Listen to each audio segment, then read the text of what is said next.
Dans le ciel le plus doux, bien au-dessus des montagnes chatouilleuses, se trouvait un château fait de nuages moelleux et brillants.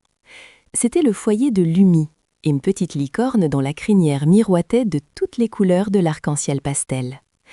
Lumi n'était pas une licorne ordinaire, oh non, elle était la plus gourmande de toutes. Chaque matin, elle trottait sur les sols cotonneux du château, le nez en l'air, à la recherche de flocons de rosée sucrée ou de petits fruits des nuages pour son petit déjeuner.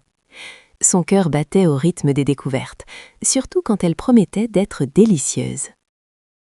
Un jour, alors que Lumi cherchait une dernière petite baie de nuages cachée sous un coussin de brume, sa corne scintillante heurta quelque chose de dur et de froid.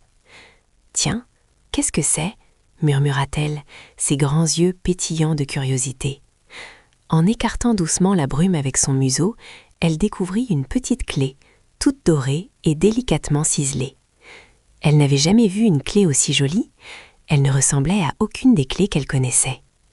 Lumi la ramassa avec précaution, la tenant dans sa bouche comme une précieuse friandise, se demandant à quelle merveille cette petite clé pouvait bien ouvrir la porte.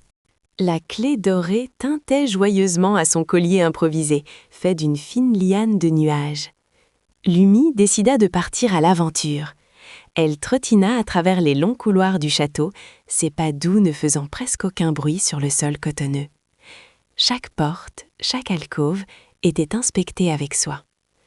Le vent doux du ciel soufflait parfois à travers les ouvertures, faisant danser les mèches de sa crinière. « Où te caches-tu, mon secret ?» pensait Lumi, son cœur battant un peu plus fort à chaque recoin exploré.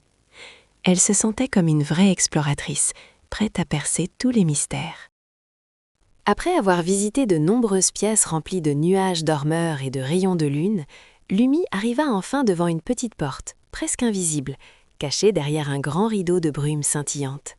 Cette porte était différente des autres.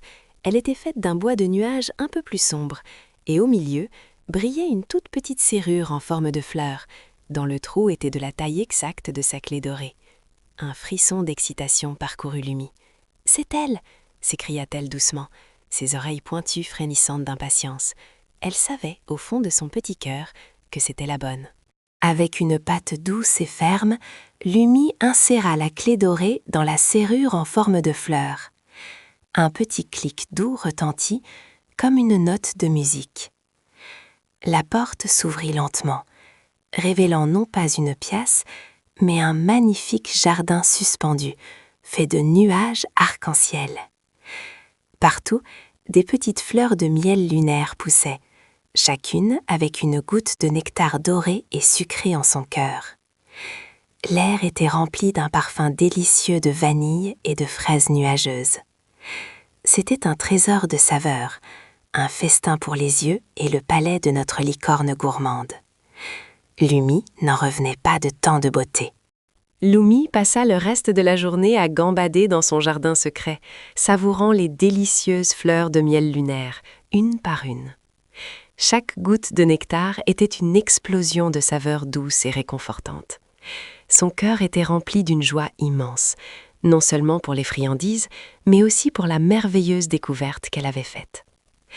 Quand le soleil commença à se coucher, peignant le ciel de teintes orange et violette, Lumi s'allongea sur un nuage moelleux, le ventre plein et l'esprit apaisé. Elle savait que chaque jour, de nouvelles découvertes l'attendaient, et que la plus belle des gourmandises était parfois cachée derrière une simple clé dorée.